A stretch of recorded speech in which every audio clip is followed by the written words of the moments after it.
Mesdames et messieurs, je pense qu'il est plutôt juste de dire que nous vivons dans un monde qui est complexe, avec des concepts qui sont abstraits et parfois complexes. Nous pouvons prendre l'exemple, et aussi c'est difficile des fois de distinguer entre ces différents concepts qui sont abstraits et complexes. Par exemple, prenons l'exemple des langues et des dialectes. Plusieurs personnes croient que, ou certains disent que les langues sont en fait des dialectes qui ont un soutien des institutions, comme des soutiens d'institutions militaires ou de gouvernement. On pourrait dire la même chose de la religion. En fait, on pourrait dire que la religion est une secte qui existe depuis longtemps. Effectivement, le judaïsme et le christianisme étaient des sectes avant de devenir des religions. Jésus-Christ, en fait, était un homme parmi 12 personnes qui disaient à l'époque qu'il était le Messie. Les sectes peuvent apparaître n'importe où dans le monde, mais je pense que c'est assez juste de dire que aux États-Unis, il y a un terrain assez fertile pour les sectes. On estime qu'il y a environ 2000 à 5000 sectes aux États-Unis et je pense qu'on est d'accord que c'est quand même un chiffre assez important. Les sectes, souvent, vont émerger à des moments de turbulence dans l'histoire. Par exemple, les années 60 ou 70, où les États-Unis vivaient des époques des moments de transition. On peut penser à la guerre du Vietnam et le mouvement des droits civiques qui a émergé après cette guerre. Le mouvement des droits civiques qui a pour les personnes afro-américaines. Donc, j'aimerais aujourd'hui vous parler de sectes et explorer les différentes caractéristiques des sectes et aussi parler du recrutement.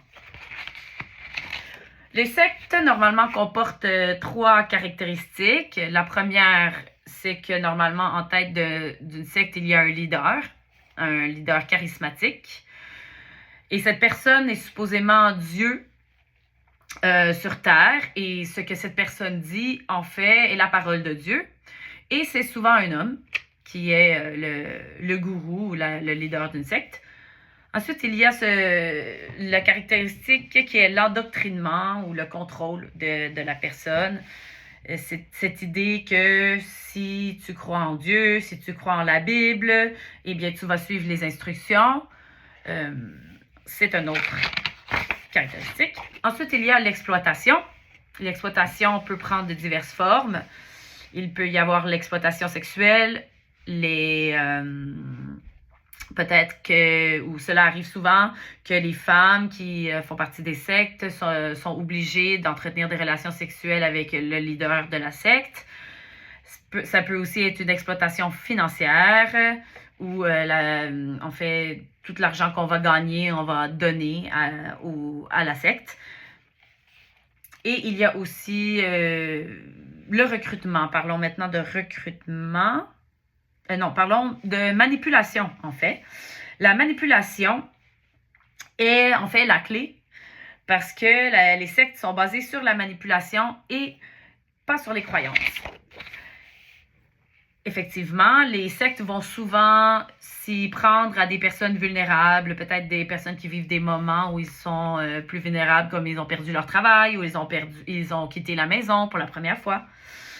Les sectes aussi vont manipuler les gens en créant une espèce de bulle autour de cette personne, une espèce d'univers où la secte va les protéger et du danger du reste du monde. Donc, il y a un degré d'isolement également.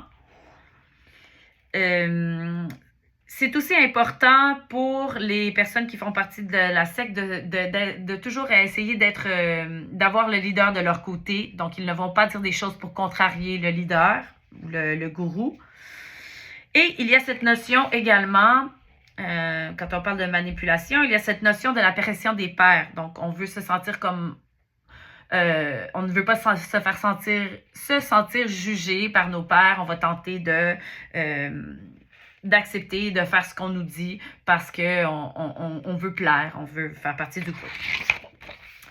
On pourrait dire peut-être que vous pourriez dire que les sectes sont un retour aux années 70, mais non, il y a encore beaucoup de sectes aujourd'hui. Les gens veulent encore se sentir comme s'ils appartiennent à quelque chose. Et il y a des gourous en ligne qui affichent des vidéos sur YouTube pour essayer de recruter. Et on le sait, quand on va sur YouTube, c'est un peu... on peut développer une dépendance assez rapidement. Et c'est de cette façon que les gens sont radicalisés, en regardant des vidéos et en se laissant entraîner là-dedans. Mais il y a de l'espoir. Les gens parfois quittent les sectes. Il y a diverses raisons pour cela. Des fois, les gens ne se rendent compte que les leaders est un peu hypocrite, qu'il ne fait pas ce qu'il dit. Aussi, les gens ont peut-être un petit aperçu du monde extérieur et se rendent compte que le vrai monde, en fait, est un peu mieux que leur petite bulle qui a été formée autour d'eux. Et donc, pour terminer mon discours, je vous donne un petit conseil.